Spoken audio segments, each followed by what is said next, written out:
Hello students, welcome to all about civil construction technology, concrete technology हम पढ़ रहे हैं। तो हम इसमें पढ़ रहे हैं कि कंस्ट्रक्शन के दौरान जो हम कंक्रीट यूज़ करते हैं तो उस कंक्रीट के अंदर कितने टाइप का मटेरियल यूज़ होता है और उस मटेरियल के बारे में हमने पढ़ना है यहाँ पे। तो लास्ट लेक्चर में हमने डिस्कस किया था 10, 20, 30, 40 रूल। एक तो कि 10% हमको सीमेंट लेना होता है, 20% water and air, 30% fine aggregate यानी कि सेंट और 40% बजरी कोर्स एग्रीगेट। तो इस टाइप से 10, 20, 30, 40 हमारे पास रेशो रहता है मटेरियल्स का। तो अब हम स्टार्ट कर रहे हैं फर्स्ट मटेरियल जो कि सीमेंट है, कि सीमेंट बेसिकली किन किन चीज़ों से मिलकर बनता है। क्योंकि सीमेंट को हम कंक्रीट में तो मिक्स कर रहे हैं, लेकिन हमें सीमेंट के बारे में भी पढ़ने की ज़रूरत है कि सीमेंट को हम कैसे बना रहे हैं। क्योंकि जैसे सीमेंट की फैक्ट्रीज होती हैं तो वहाँ पर भी सीमेंट बन ही रहा है। तो उसको जानने के लिए कि सीमेंट को कैसे बना रहे हैं हम, क्या क्या चीज़ें उसके अंदर हैं, अगर हमें कुछ चेंज करना है तो हमें कौन सा कंपाउंड हटाना पड़ेगा और कौन सा कंपाउंड उसमें मिलाना पड़ेगा, तो ये सब समझने के लिए हमें सीमेंट का जो बेसिक है और सीमेंट के अंदर क्या क्या चीज़ें इन्वॉल्व रहती हैं इसको समझना बहुत ही ज़रूरी है। तो जैसे आपको ये दिख रहा है, पिक्चर दिख रही है, इस पिक्चर के अंदर आपको एक सीमेंट की इंडस्ट्री दिख रही है, यानी कि सीमेंट जहाँ पर बनता है तो वो प्लांट कुछ इस तरीके का दिखता है। क्या क्या प्रोसेस होते हैं ये भी हम पढ़ेंगे और एक वीडियो भी है जिसमें हम देखेंगे कि कैसे सीमेंट बन रहा है। तो cement materials and manufacturing process topic शुरू करते हैं। The essential components of cement. अब असेंशियल कंपोनेंट्स क्या है सीमेंट के, यानी कि सीमेंट के अंदर क्या क्या चीज़ें मिक्स होती हैं।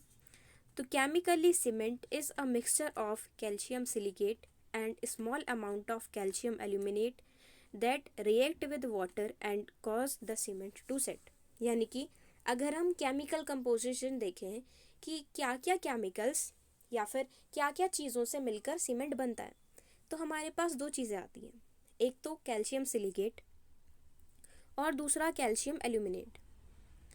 कैल्शियम सिलिकेट और कैल्शियम एल्यूमिनेट ये दो वाटर के साथ रिएक्ट करते हैं और इनकी वजह से सीमेंट सेट होता है। तो सीमेंट बेसिकली मिक्सचर है कैल्शियम सिलिकेट का, जिसमें small amount of calcium aluminate रहता है, जिसके साथ जो वाटर के साथ रिएक्ट करता है और इनकी वजह से सीमेंट सेट होने लगता है। दो मेन कंपाउंड है, कैल्शियम सिलिकेट है और दूसरा है कैल्शियम एल्यूमिनेट।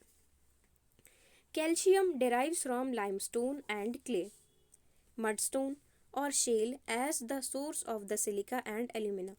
अब हमने दो चीज़ें देखी हैं, एक तो कैल्शियम सिलिकेट है और दूसरा है कैल्शियम एल्यूमिनेट। तो अब कैल्शियम कहाँ से आता है? कैल्शियम तो आता है लाइमस्टोन, जो चूना पत्थर होता है, और क्ले होती है या मड स्टोन हो गया। तो यहाँ से हमें कैल्शियम मिलता है, लाइमस्टोन से, क्ले से या मड स्टोन से। तो यहाँ से हमें कैल्शियम मिल रहा है। और shale as the source of silica and alumina, और शेल किस चीज़ का सोर्स है? सिलिका और एल्यूमिना का। शेल क्या होता है ये भी हम पढ़ेंगे। तो इससे हमें मिलता है सिलिका और एल्यूमिना। अब कैल्शियम सिलिकेट है और कैल्शियम एल्यूमिनेट है, तो कैल्शियम तो मिल रहा है लाइमस्टोन या क्ले या मड स्टोन से, और जो सिलिकेट और एल्यूमिनेट है ये कहाँ से मिल रहे हैं? ये मिल रहा है हमें शेल से। The mix is completed with the addition of 5% gypsum to help retard the setting time of cement। अब ये जब मिक्सचर हम बना लेते हैं कैल्शियम सिलिकेट और कैल्शियम एल्यूमिनेट को मिलाकर, तो इसमें हम 5% जिप्सम डालते हैं। जिप्सम क्या होता है? जिप्सम भी एक तरीके का मटेरियल होता है। तो 5% जिप्सम डाल देते हैं। इस जिप्सम डालने से हमें क्या फ़ायदा होता है? जैसे ही सीमेंट पानी मिलाते हैं हम, तो तुरंत हीट निकलती है और थोड़ी देर बाद सीमेंट सेट हो जाता है। ऐसा क्यों होता है कि थोड़ी देर बाद सेट होता है? ऐसा इसलिए होता है क्योंकि हमने उसके अंदर जिप्सम मिला रखा है। जिप्सम की वजह से तुरंत पानी डालते ही सीमेंट जमता नहीं है। अगर उसके अंदर हम सीमेंट बनाते वक्त उसके अंदर हम जिप्सम नहीं डालते 5%, तो जैसे ही पानी डालते तुरंत वहीं पर सीमेंट सेट हो जाता।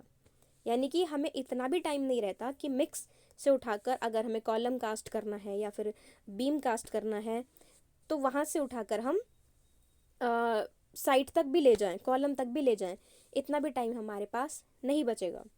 तो ये जो टाइम बढ़ जाता है सेटिंग टाइम, वो टाइम जिसमें हार्ड हो रहा है कंक्रीट, सीमेंट जमने लगा है, क्योंकि जैसे जैसे सीमेंट जमता है वैसे वैसे कंक्रीट हार्ड हो जाता है।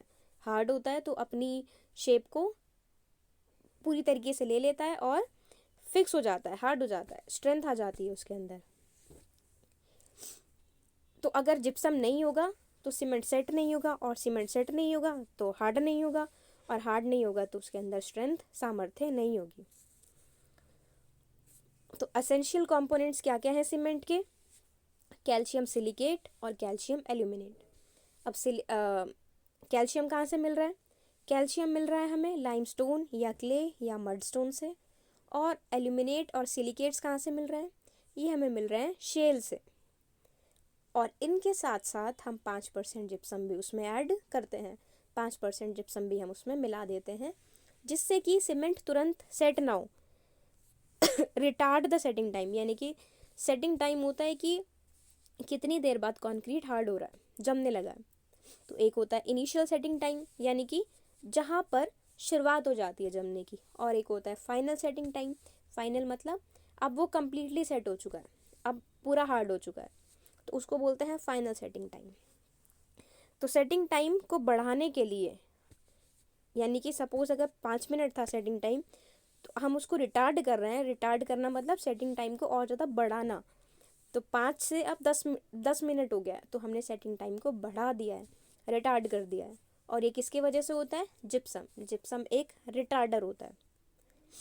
तो ये एसेंशियल कंपोनेंट सीमेंट के आप रीड करो।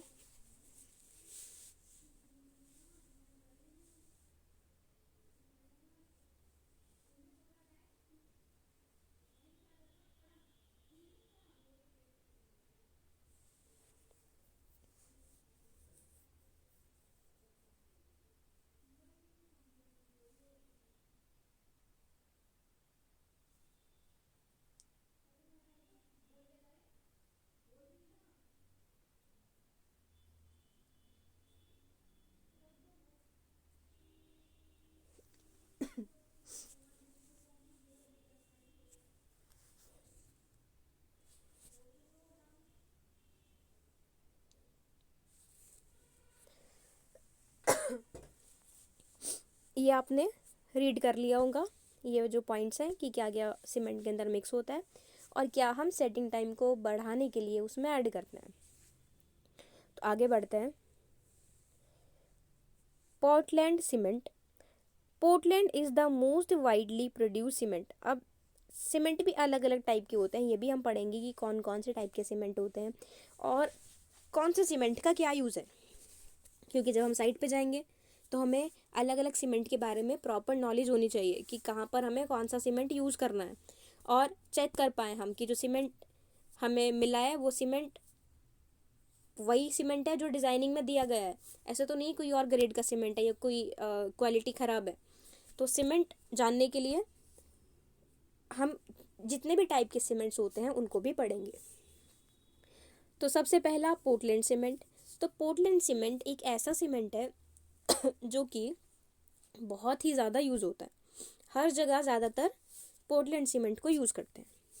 The name comes from its presumed resemblance to Portland stone. अब इसका नाम कहाँ से आया? Portland.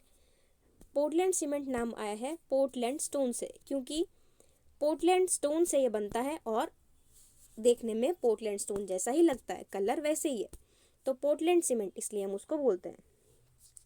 Other cements include rapid hardening, low heat, sulphate resisting and low alkali. अब देखो, रैपिड हार्डनिंग, जैसे हमें रोड बनानी है, दो पेमेंट होती है, रोड्स भी दो टाइप की होती हैं। एक तो आपने देखा है नॉर्मल तारकोल से बनती है काले वाली रोड, एक होती है रिजिड पेमेंट जो कि जैसे कंक्रीट होता है ग्रेइश सिल्वर सा कलर, तो वैसी जो रोड्स होती हैं वो होती हैं रिजिड पेमेंट।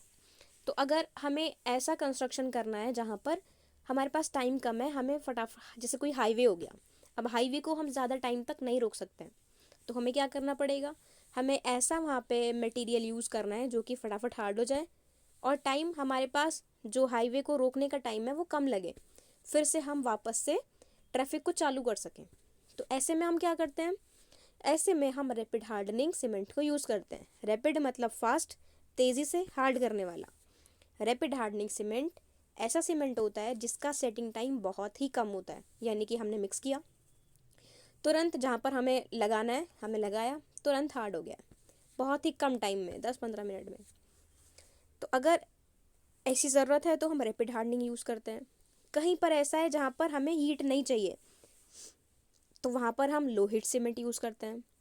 कहीं ऐसा एरिया है जहाँ सल्फेट अटैक हो सकता है, तो हम सल्फेट रेसिस्टिंग सीमेंट यूज़ करते हैं। जहाँ ज़रूरत होती है वहाँ पर लो एल्कली सीमेंट यूज़ करते हैं। तो ये सब अलग अलग टाइप के जो सीमेंट्स हैं ये भी हम डिटेल में पढ़ने वाले हैं।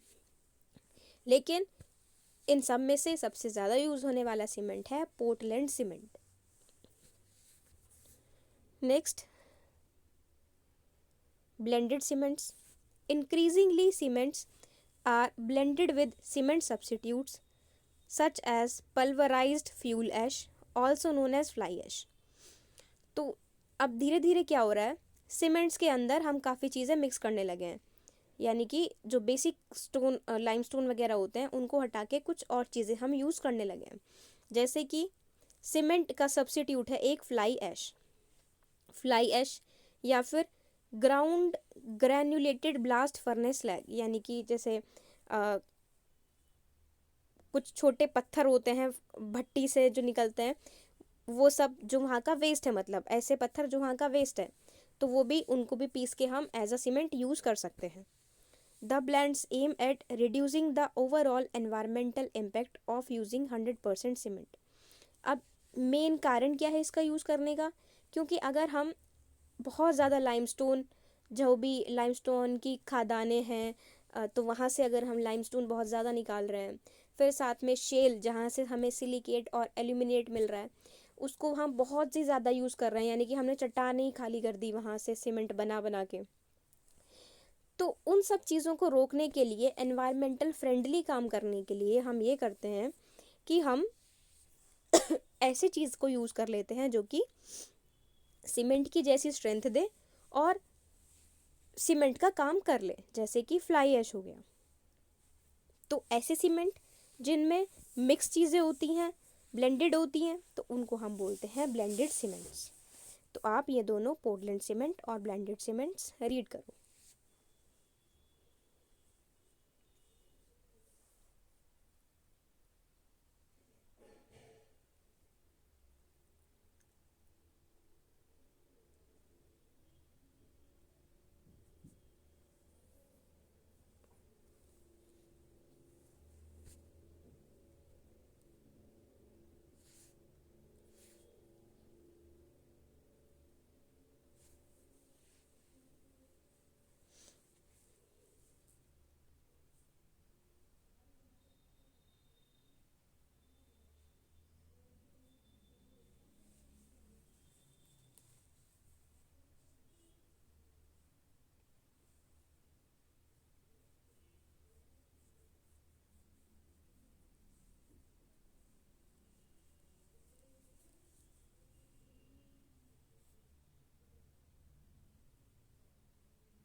ओके, ये क्लियर था हमें। नेक्स्ट पढ़ रहे हैं कि सीमेंट बनाने के लिए हमें किन किन चीज़ों की ज़रूरत पड़ती है। बेसिक मिनरल्स जो कि सीमेंट को बनाने के लिए यूज़ होते हैं। जैसे हमने बेसिक पढ़ लिया है कि लाइमस्टोन हम यूज़ करते हैं कैल्शियम के लिए, तो लाइमस्टोन के बारे में पढ़ते हैं। तो जो आपको फिगर दिख रही है इसको हम बोलते हैं limestone. Cement producers usually locate their plants next to limestone deposits. अब देखो, जो भी इंडस्ट्रीज होती हैं, जो भी फैक्ट्रीज होती हैं जो कि सीमेंट बनाना होता है जिनको, तो वो क्या करते हैं, अपनी इंडस्ट्री ऐसे एरिया में लगाते हैं, ऐसे एरिया में सेटअप करते हैं जहाँ पर लाइमस्टोन का डिपॉजिट हो, यानी कि लाइमस्टोन की बहुत ज़्यादा मात्रा में मिलता हो, या फिर वहाँ पर चट्टानें वगैरह हों। क्योंकि हम ऐसा काम करते हैं प्रॉफिट को देखते हुए। अगर किसी दूर एरिया में फैक्ट्री है और कहीं दूर से हमें लाना पड़ रहा है लाइमस्टोन, तो हमारा ट्रांसपोर्टेशन का खर्चा बहुत ज़्यादा बैठ जाता है। तो हम क्या करते हैं, ऐसे ही एरियाज़ में जिनको इंडस्ट्री लगानी है, तो ऐसे एरियाज़ में लगाते हैं जहाँ लाइमस्टोन बिल्कुल पास में ही अवेलेबल हो। ठीक है, दूसरी बात पढ़ते हैं। Limestones of varying geological ages are distributed across the UK. अब अलग अलग एजेस के लाइमस्टोन अलग अलग जगह पर मिलते हैं। They vary considerably in their chemistry and thickness and their suitability for cement manufacturing. अब अलग अलग जगह पर अलग अलग टाइप का हमें लाइमस्टोन मिलता है। जैसे आप जानते हैं हर जगह पानी का ही टेस्ट अलग होता है, तो फिर ऐसे अगर हम रॉक्स की बात करें, चट्टानों की बात करें, पत्थर की बात करें, तो वो तो बिल्कुल अलग अलग मिलना ही है। अलग अलग जगह पर अलग अलग लाइमस्टोन, अलग अलग तरीके का लाइमस्टोन मिलता है, और उनकी थिकनेस और उनकी जो स्ट्रेंथ है वो अलग अलग होती है सीमेंट मैन्युफैक्चरिंग के लिए जो यूज़ होता है। ठीक है, ये बात भी समझ आ गई। तीसरी बात पढ़ते हैं। Carboniferous limestones are the major source of raw material in Britain. The other main limestone are Cretaceous and Jurassic. अब अलग अलग टाइप के लाइमस्टोन होते हैं, हमें उससे नहीं लेना देना है, हमें बस इतना पता होना चाहिए कि लाइमस्टोन यूज़ होता है। फोर्थ पॉइंट देखो, chalk is porous and often has high moisture content that leads it to its use in the semi-dry wet manufacturing process of making cement. अब चॉक एक तो पोरस मटेरियल होता है। Porous का मतलब अब आपको याद होना चाहिए, पोरस का मतलब होता है जिसके अंदर से लिक्विड पास हो जाता है। जैसे कंक्रीट के अंदर, कंक्रीट पोरस है कि नहीं है?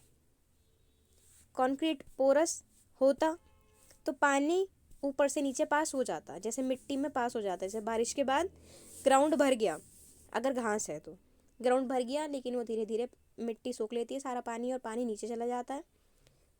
क्यों? क्योंकि मिट्टी पोरस है।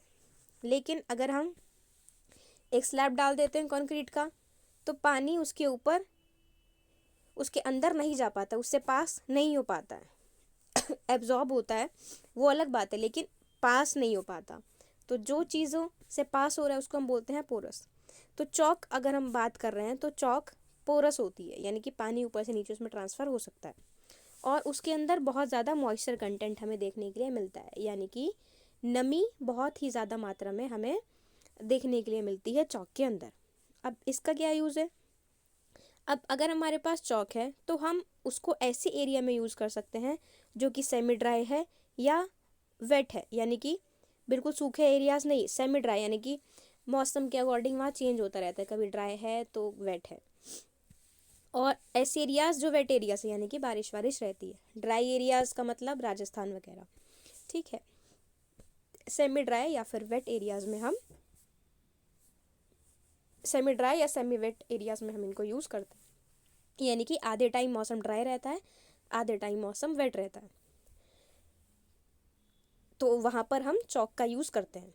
This particular process represents some 16% of total production. अब इससे 16% तक प्रोडक्शन हो जाती है चॉक के हेल्प से। तो आप ये पॉइंट्स पढ़ो। लाइमस्टोन में इतने ही पॉइंट्स थे, थर्ड पॉइंट नहीं पढ़ना है, थर्ड पॉइंट को हटा देना, बाकी 3 पॉइंट्स आप रीड करो।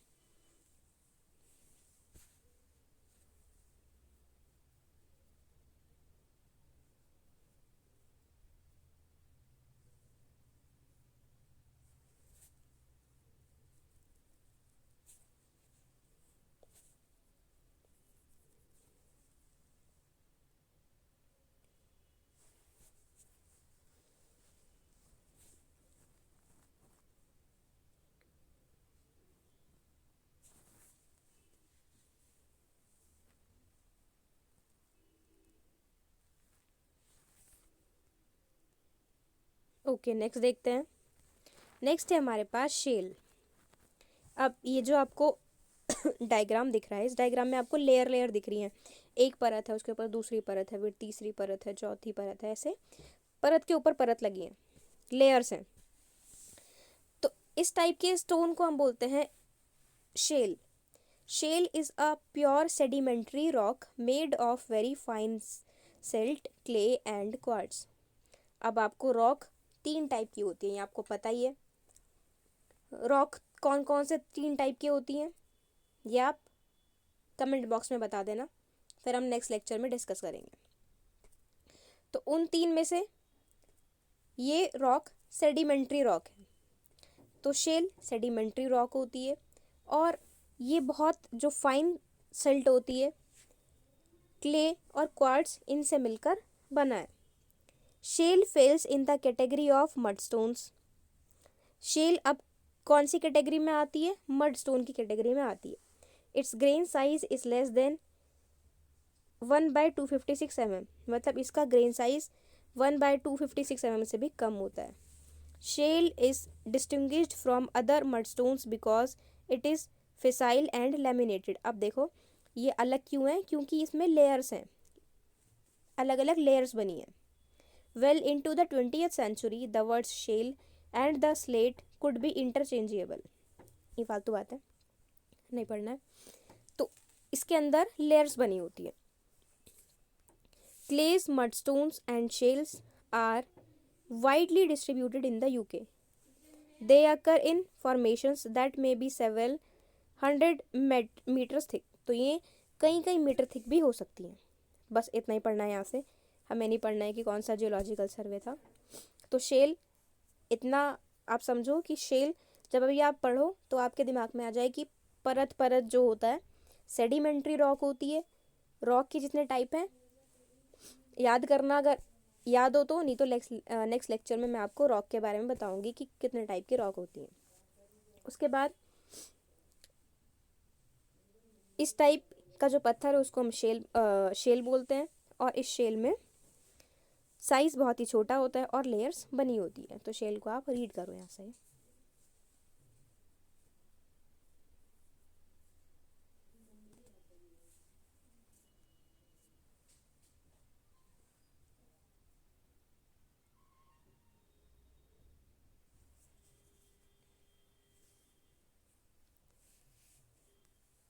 नेक्स्ट है हमारे पास जिप्सम।